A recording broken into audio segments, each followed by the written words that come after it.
Hello there and welcome to the channel. In this video we're going to be talking about the 5 mistakes, just the 5 mistakes that you can make when growing fantastic tree lilies. I absolutely love tree lilies. We've got one here already. We've got the concha doll. It doesn't get absolutely massive. These can grow up to about 2.5 meters, and this concha doll one, it's gorgeous yellow cup shaped blooms that grows to about 1.5 meters, 1.8 meters. But even still, I still class that as a tree lily. Although a true tree lily is a hybrid of the oriental lily and the trumpet lily. And because it's a hybrid, it has something which is called hybrid vigor, and expresses itself with these bulbs as like a being more hardy than either of its parents, and also having very stiff stems. So we've had these sitting in these bags, and we've been a bit naughty really, because these have been in the garage for about a month. So we should have got them in the ground. But the trouble is, the border that we were putting these in, we hadn't actually built it yet. But I wanted to get these while they were still available, plus they're a fantastic price. Now this one is Miss Faya, and I really like this one because it's got like the really deep red on the blooms, and you can get that sort of like that red blushing into the foliage. So it's a really lovely variety. This is the one I really wanted out of all the ones I bought. Okay.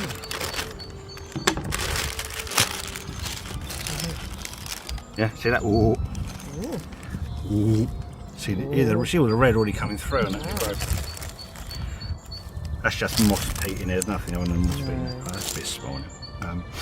Right, okay, anyway, mistake number 1, and it's pretty obvious now that the stems come up, is to plant it the right way out. Yeah. So many times through it, you know, and it's a bit unfair to sort of judge people if they don't know better.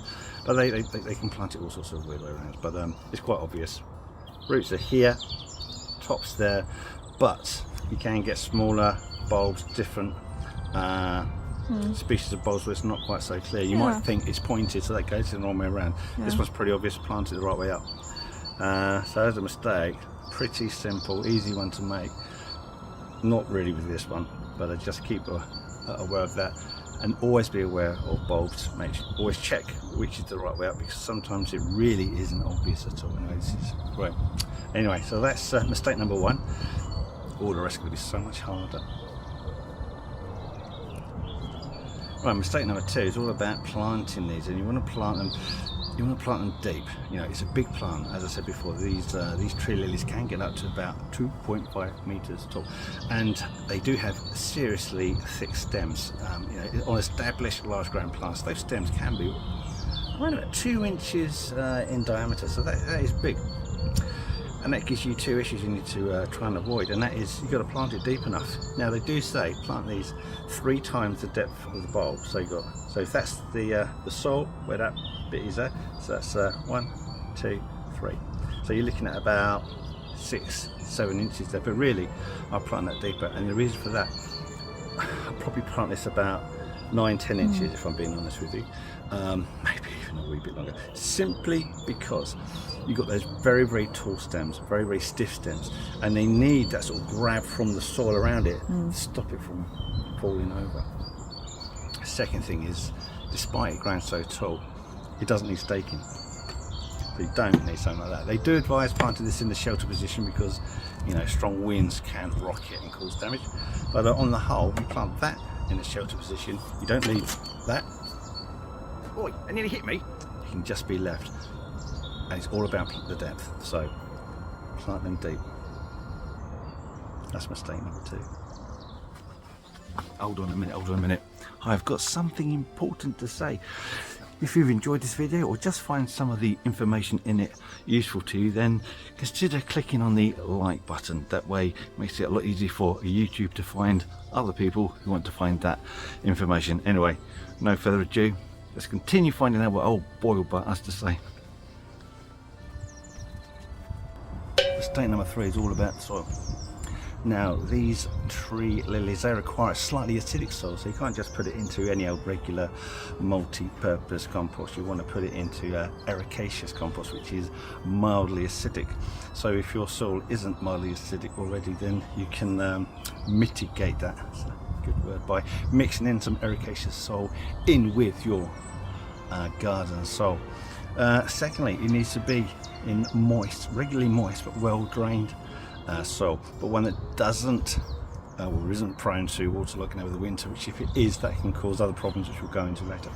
But once you do have it in the ground, you need to be fed regularly, you need to be watered regularly, because as you can understand, these are massive plants, masses of foliage, you know, and a hot bit of a wind is going to lose loads and loads of moisture. So make sure it gets plenty of water and plenty of feed over the summer period. Just use something like Miracle Grow, a liquid soluble fertilizer, and if you've got the money, the deep pockets required, buy yourself some mere acid, which is the ericaceous acidic Miracle Grow version. So there you go, lots of feed, lots of water.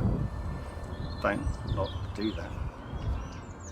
Alright, now mistake number 4. This is quite easy when you just need to look around and see the position of your garden. But tree lilies, they're big, they can produce a lot of flowers. In order to power all that flower production, it needs a lot of light on it, so you need to plant these in full sun.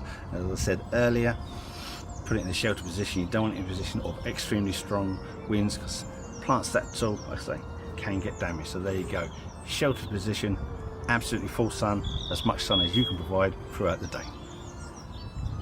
Alright, so I'm back on my knees, exactly where Lorna likes to keep me. I've dug out my hole. Can you see the other hole in here? That's quite deep. Yeah, it's about 10 inches deep, which is what I wanted. And as we said, because they do like to be quite regularly fertilised, they use a lot of nutrition because it's a big round plant. I'm going to add a little bit of farmyard manure to the base. Okay. I'm not just going to... But I'm going to dig all that in as well. Mix it all in nicely. Yeah, you can't just plant plants directly into farmyard manure, because it's too rich in nutrition and it'll damage the root system. Anyway, so here it goes, and all I've got to do is when I backfill, make sure that I don't damage this grime tip. So that goes nice and deep.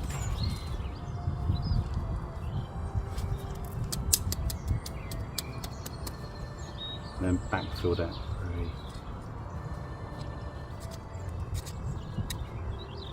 You don't need those, that's bindweed rate, so we'll get rid of that.